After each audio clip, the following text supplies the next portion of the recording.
Yeah, good morning, everyone. I apologize for the delay. I suppose it was about, I thought it was, my talk was 12:30, so I guess we're ahead of schedule. So first of all, thank you very much for inviting me here, and Your Excellencies, we're very pleased to be in Emirat, our brother country, if you wish. Dr. Naveen Kabbaj, Your Excellency, nice to meeting you here. So I'm waiting for my presentation to come up. Today I'm going to be speaking about assistive technologies for facilitating mobility services and transportation. Actually, I'll be giving a glimpse more about our effort in Egypt, particularly at the Ministry of Communications and Information Technology, to support assistive technologies in general as well. So next, please. Okay, so Egypt has been very much concerned with people's or rights of people with disabilities, particularly with the inauguration of Law 10 in 2018. And I'm pleased to have here with us Dr. Naveen Kabbaj, who's really fostering a lot of effort in this file. Previously, please. So in conjunction with that, there has been a presidential initiative to launch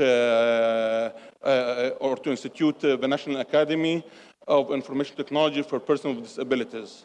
And the purpose of this launching was to, via the Ministry of Communication and Information Technology and with the support of His Excellency, Dr. Amr Talat, the Minister of MCIT, was to focus on the inclusion and empowerment of PWDs into the Egyptian society by availing and disseminating ICT tools to help integrating them within society. So I guess I'll press next. Okay. So to do that, NAID was instituted within the Knowledge City. This is our new building. We have just moved in there like a few months ago. And we have a lot of research labs to support R&D using ICT tools to produce assistive technologies and to enable the local industry. So this is the Knowledge City, and our building is this one on your left, actually, on your top left. So our goals is to conduct and promote research and development of new assistive technology industries by different programs and means of support to promote the assistive technology availability and affordability as well as widespread. And as much as I've listened today, it's very important for assistive technologies not just to be fancy, but to be available and affordable as well. And our vision here is to enable the local industries to avail such important technologies. So availability has become important also during the coronavirus pandemic, and we have seen the importance to have the local industries enabled in this respect. Also, we are actually supporting the infrastructure for the inclusion of PWDs via using ICT tools to make different services accessible. Of importance as well is to support the PWDs as well as the professional and their caregivers and to train them on the use of such tools as the previous talker has just, or speaker has just alluded to, as well as to enrich the public awareness. And this is also happening in collaboration with different stakeholders, including the Ministry of Social Solidarity, as well as other entities. So this actually, we are stressing the message of living independently. So this is the first priority. The second thing is to be included in society and to empower them so that they become empowered and be able to work and to support the global GDP.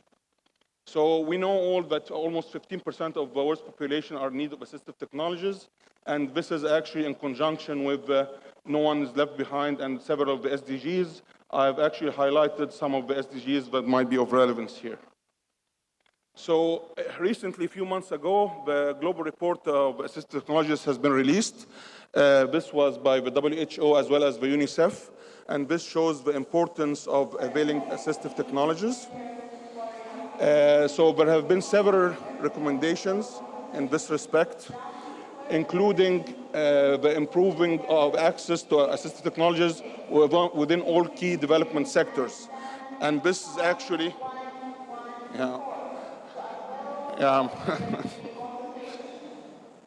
okay, sorry for the interruption. So this actually shows the importance of the integration within all stakeholders to push forward this important file.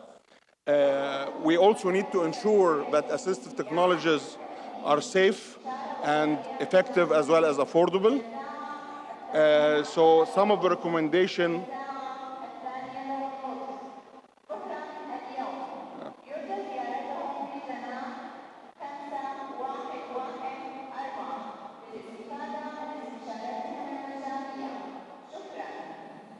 Okay, sorry for the interruption. It's out of my hands, really.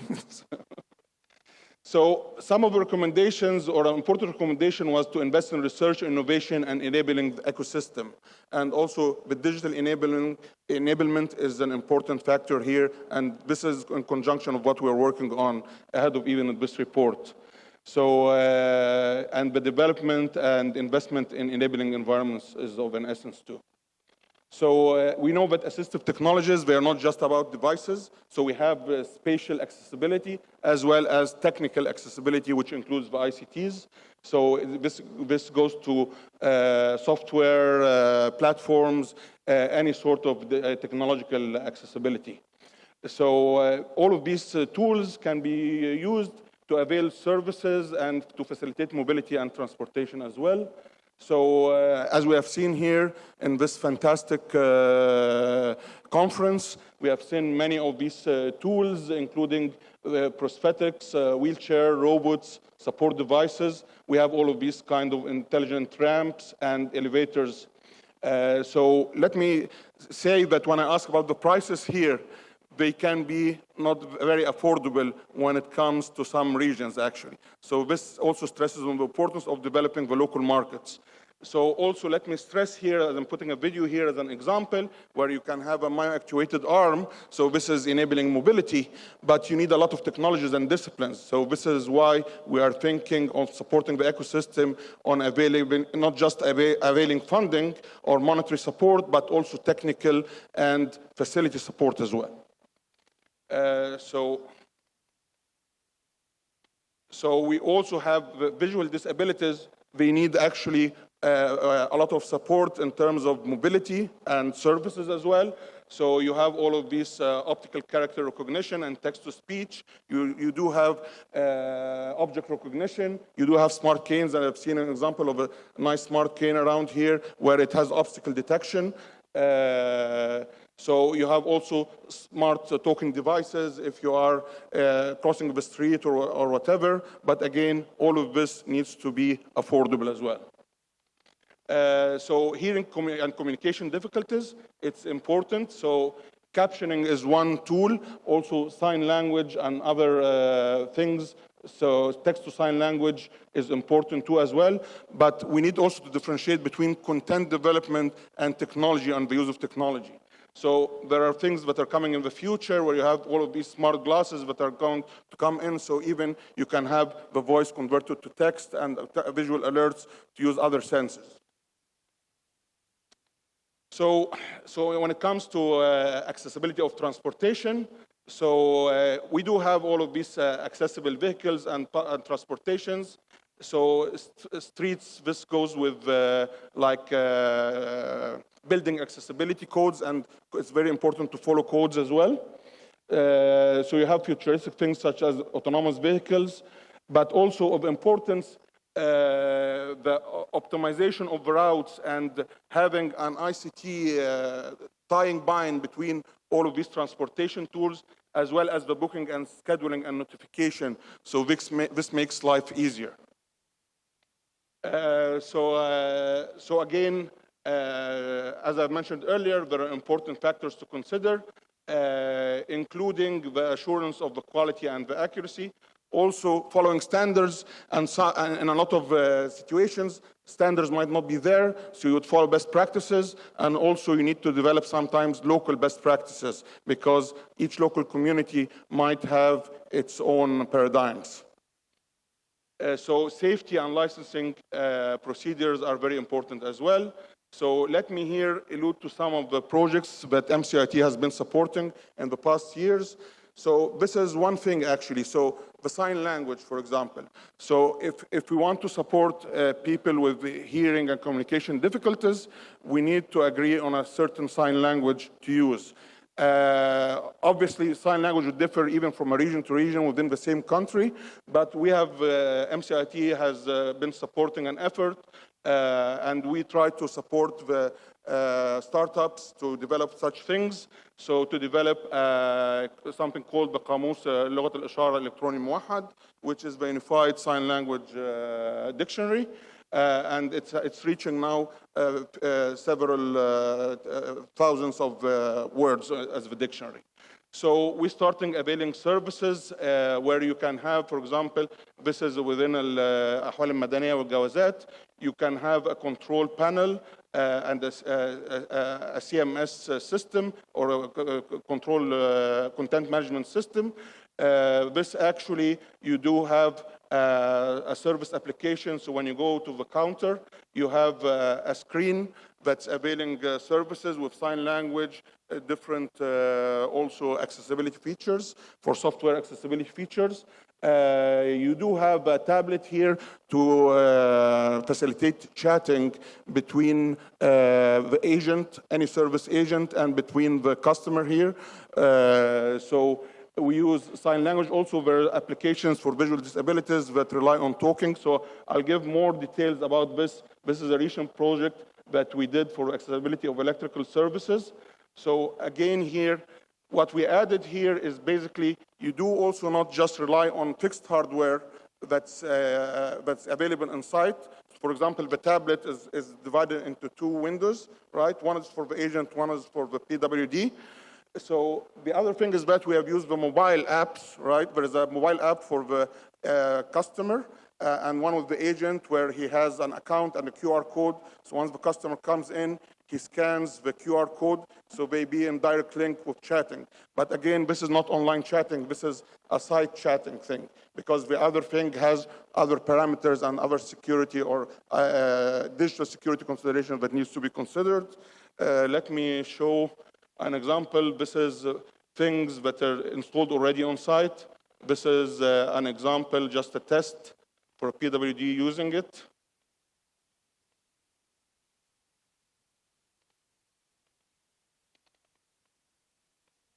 So he can have, you know, we use even this dictionary that was developed to, and using AI technology to transfer from text to sign language that is already recorded within a huge database. So this is actually an example of this window that's working here. I guess I don't have my mouse to, but it has all sorts of accessibilities, including even if you have a wheelchair, you press on this button, so the menu comes down like this, right? We have the contrast changing. So let's wait a little bit. So all of these services, this is content development. So this is an example of what I've just been stating, is that when you have tools and you have a technology, you need to develop the content accordingly and use this technology to avail the content. So you can see the different services are displayed here, right? So now this disappears because if you don't have access to the top right thing, it's actually clipped from up there. So yeah, you see here, you have pictures also supporting, and also you have voice here.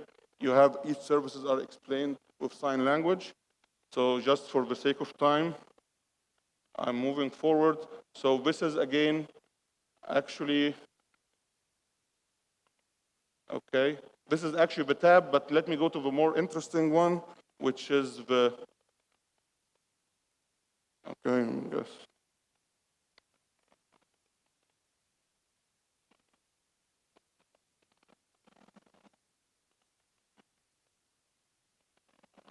So can you press on the second video, please? Yes, okay, it's.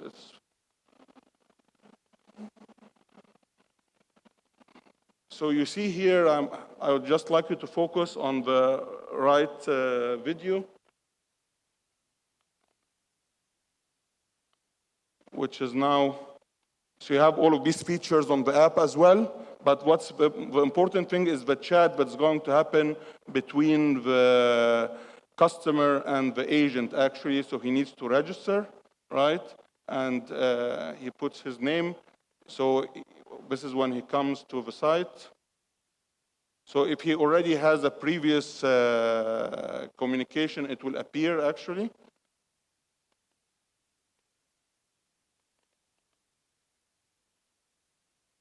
So now he's using his camera to scan the QR code.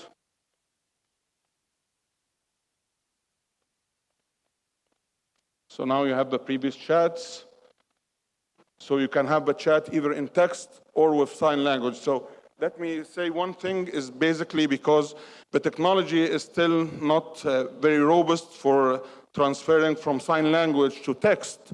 So what we have used here is a rule-based procedure where you can have different components of the services or syntaxes that are already availed in sign language, where the customer can pre-choose from it, and then it will change to, it will go to text to the agent, actually. So this facilitates the communication.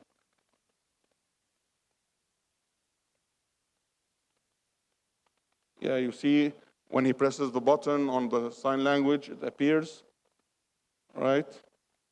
So I'd just like to get to the part. Yes, so here you can use different dictionary or preset tables to choose from sign language to text. So moving forward, so to get to all services, it's not going to be momentarily. It's going to take time, actually. So what we have worked on also is MCIT. We have availed, this is also was launched in 2019, and this is actually availing the first free relay center. So this center is composed of an application, right, where you can use video chatting, and it connects you to the relay center or a call center that has professional sign language translators. And so this is a video just explaining a situation here where a citizen is having an emergency situation and he's calling the center, who automatically connects them to the police station or whatever to get the service. So we really started with emergency services, but we have just recently released the new release to avail even sign language translation in general, with a lot of other features. So this is a new release here. So we have it on Google Play as well as in App Store. So the point is that you can use this while traveling within the countrywide. So we have a lot of features here. So this is also, now it's registered. You can use the GPS to locate the citizen. There are different technology aspects going around here. So the point is that we're trying to bridge barriers using ICT tools and using different methods and methodologies till all services are accessible or become accessible, hopefully, at one point. So this is a video just explaining where you can have the translation services, right? So the application itself can act as a translator between the citizen and any service that's available there. So with this, I'd like to conclude my talk today, and thank you very much for having me today.